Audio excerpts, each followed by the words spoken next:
Hey everyone, welcome to Let Me Guide Tutorials where I go straight to the video without begging for likes or subscribers. So in this video, I will show you that how you can find your saved reels. So first of all, go to the Facebook app over here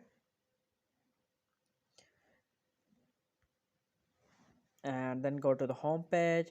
Go to the home page and let me just quickly save one or two reels before showing you how to find those reels. Go to the reels option,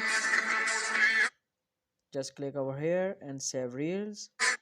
Now go to the new reel and now go to the new reel and again save this one on. Now I will show you that how you can find those reels that I have just saved. So click on the profile at the top right corner and here just click on view saved, and here you can see that the reels that you have just saved are here.